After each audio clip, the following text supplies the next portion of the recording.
really hot.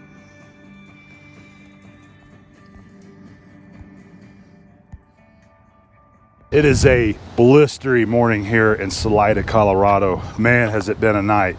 So because of the amount of RV camping that we have done now over the past couple 2.5 years, we've been through some periods of rough weather in the Kodiak, and last night ranks up there with one of those rough nights. Not because of rain or snow, even though it started snowing yesterday. It's the wind. It has been extremely windy here ever since late yesterday evening, going into the night and all night long. So the wind isn't as bad now as it was all throughout the night. It was blowing so hard that it kept waking us up, because you feel the whole RV shaking. You feel it hit it and start shaking it, and so you're laying in bed trying to sleep and you're wondering, is the wind just gonna flip us over or what, And that's what we've been dealing with, and it is cold. It feels, the wind chill is in the teens right now. It's supposed to be 30 degrees, and it's supposed to feel like 19 degrees, I think. But it has been so windy, and it's still. But it seems like every time I pop my head outside, it kind of calms down a little bit. But I'm gonna take you around here and show you what one of the things that we've been hearing. One of the things I've been learning about is that slide out topper up there. See it kind of flapping a little bit? Now, when we get those really, really strong winds, that thing is going crazy. I mean, it is flapping around. It seems like it should be tighter than that, but that right there makes it feel like the camper is coming apart whenever this wind is hitting us. So that's been a little bit worrisome for both of us, and we just didn't really get a good night's sleep because of that. But we tried to. We both just like put our headphones on and play music, turn it down real low, and try to let the music kind of hide the sounds hitting the camper here, and try to let us sleep a little bit more. But it has been extremely windy here, with gusts well over 30 miles an hour. Just this morning, it showed on the Weather Channel that we have winds right around 25 to 27 miles an hour. And throughout the night, we've had several strong gusts of winds come up and hit the RV. Now you can see it kind of, the slide out topper there, it's kind of bowing up. When you get those really strong winds through here, that thing is flapping up and down. It just sounds bad inside.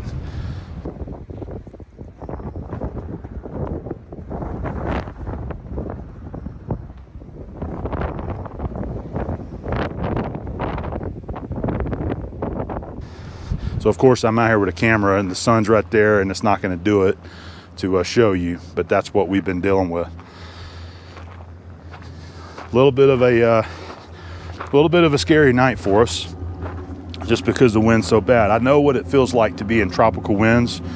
I've had my share of hurricanes and tropical storms back in Florida, so I kind of know what that feels like. And when you're laying there and you're trying to sleep and you hear all this wind hitting the side of the camper and making it shake and move, it feels like you're back there like when I was in the hurricane. It reminded me of Hurricane Ivan, and being in my house and feeling like my house was going to blow apart. The winds were so strong. Obviously not as strong as a hurricane, but I just thought it would be fun to grab the camera and kind of document this anyway, because it's been a rough night. I'm feeling some more of those strong gusts come through here. So we were out here yesterday evening. I used our little convection oven to cook me some ribs for dinner.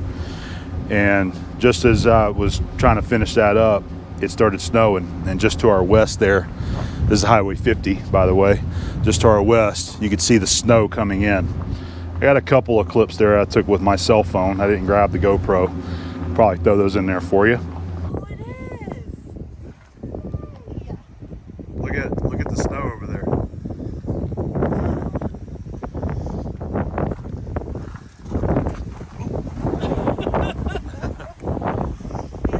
I thought that's what it was. It looked like a fog cloud was coming in.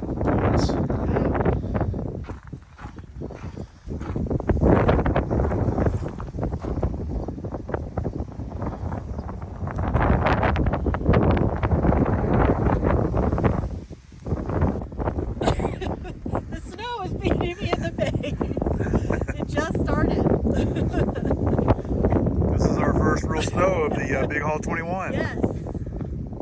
It came in fast and hot.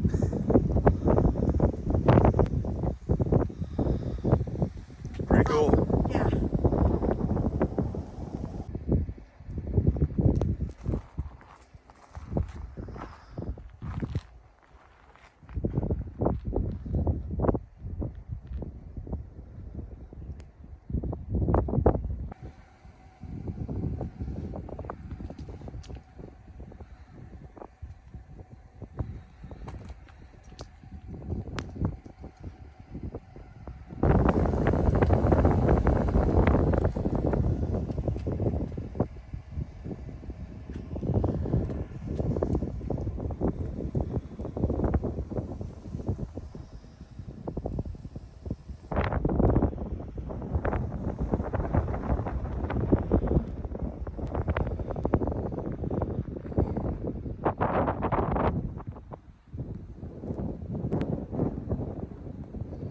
And I can actually see a couple flurries right now, kind of skating through here.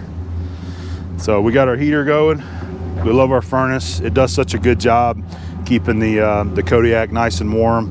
It works so well that you can't run it a lot. You got to set it down a little bit lower than what you would think that you need it at, and let it do its thing. This also helps keep the way that the Kodiak is designed. Is the furnace, they have a couple of ducts that go down into the underbelly of the Kodiak to help keep everything warm under there, warm enough to where it's not going to freeze. So you don't have to worry about your tanks freezing, your gray water tanks freezing, you know, your holding tank, anything like that, your lines. So as long as you keep your the Kodiak, you know, warm inside, you don't have to worry about any kind of freezing that it's going to do. I always disconnect the water line and roll it up and put it inside the cargo bay up front, and that keeps that water inside that hose from trying to freeze as well. And we just use the onboard water and the pump, and it works great. We take showers with that. It's just like having water hooked up to the Kodiak. So anyway, I just wanted to kind of show, we haven't taken any video here. This was just kind of a stop because we really enjoyed it here last time. Stop and just rest. That's really all we done. We like to go into town and eat at the boathouse, which is what we did. And today is actually pack up day. So I am a little bit concerned about this wind because it's supposed to be doing this all day today. So I don't know how I'm gonna, I don't know what's gonna transpire is there yet, because we're supposed to be packing up and headed east, and it's supposed to be windy like this all day long. That's got me a little bit worried because you don't like pulling these things in high gusty winds. So we may just kind of wait it out a little bit, see if we can stay here in this site later in the day instead of at checkout's at 11. Maybe see if we can just stay here a little bit later and let this front, this is a cold front moving through, maybe it'll kind of push through a little bit and calm down later today. I don't know, we'll figure it out though. So anyway, just wanted to kind of talk about this and talk about the kind of the scary night that we had here in the Kodiak. All right, well, a little update from where we're at. It is it's about 10:30. We did ask if we could have a late checkout, and the lady running the campground here said that was fine. That's not a problem. We also called our next campground, which is really not too far away. It's going to be down in Canyon City, and they said we could do an early check-in for $10 if we wanted to come in early. But I checked the forecast. It's still really windy here. There's a constant wind coming through. And then we still have these really high gusts, probably around 20, 25 mile an hour gusts that keep coming through. I don't know if you can hear it on the mic or not, but it's extremely windy and gusty. Now, notice when we went down into Salida this morning to get us a biscuit at McDonald's, and it didn't seem as windy down there. So we're hoping that once we get moving, that everything will just kind of be fine. I know it's doable. It just has me a little nervous with the high winds. We're going to be going down Highway 50 towards Canyon City today, and just don't know what to expect through those canyon areas, you know, with the wind. but it's very cold. It's still 30 degrees here with a wind chill of like, I don't know, 19 degrees. So I had to put on some of my winter gear because I was cold. I got my little rancher's gloves on here. They're helping out, doing pretty good. So we're getting ready to hook up and head out of here. Abby's inside getting the interior loaded up and ready. I've been continuing to watch the slide out topper. You can see how it's kind of bowed up a little bit. So sometimes when those gusts come through here, it really makes that thing flex, or it flaps, it pushes it down and hits the top of the slide, and that's why we hear a lot of noise sometimes. So we're gonna load up and head on out of here within probably the next half hour. Abby found there's an antique place here in Salida. I think it's called Log Cabin Antiques. And she called and they said, yeah, come on. It's even RV friendly. They said they got a big parking lot that you can pull into and easily get out. So we're gonna go check that place out and then work our way east down Highway 50 to Canyon City. It's our next stop. We actually have our last big thing planned here for our trip is the Royal Gorge train. We did that last year, about a year ago, and it was one of our favorite train rides that we have done out of all the trains. We just really absolutely loved it. It was so calming and soothing and beautiful to watch. Abby wanted to do it again, so she's had this planned for months, you know, bought tickets way ahead of time. So that's what we're going to be doing tomorrow is the train. Once we do that, we are going to be headed east back towards Florida and starting our journey back home. So if I have anything else cool or interesting or fun maybe to share with you on this video, I certainly will. I'll keep it handy in case we have any kind of issues today. Wish us luck. All right, well, we managed to safely make it to our next stop here down in Canyon City, Colorado. So it wasn't that bad. It's about an hour and 15-minute drive. This is the location for the Royal Gorge. Actually, if I pan that way, looking that way, there is actually, I can see the top of the Royal Gorge Bridge right there. So that's Royal Gorge.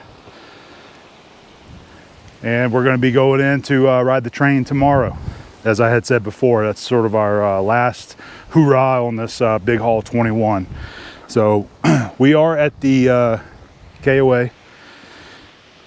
I guess the site's okay. I'm not 100% happy with this. In fact, I'm really getting tired of giving our money to KOA, to be frank. So next year's trips, we're going to be looking at things a little bit differently. I want to do some more research and try to find better places to stay rather than these franchise places right here. It's just is always something annoying when you come to these places right here. And I don't want to get into it. I'm just not happy with KOA anymore. I'm just kind of done with them. But we're in here and we've got the camper leveled up. Abby's got to get a little bit of work done, and then we're just going to go into town down to Canyon City. There was a really cool antique store that we went to last time. We want to go check that guy's place out again and probably get some lunch. And then later on, we'll just come back here and chill. Tomorrow morning, we get up early, go down for the train ride, which we're really excited about. We did that last year, as I mentioned. I got a video on the channel. If you didn't happen to see it, go back and check that out. It really is a spectacular train ride, and we're looking forward to doing it again. So that's about it for this little segment. The wind is still blowing hard, but we managed to make our way here, no problems at all. It was a beautiful drive, and wind really didn't affect us very much at all. So anyway, we will see you guys on the next adventure, maybe the train ride.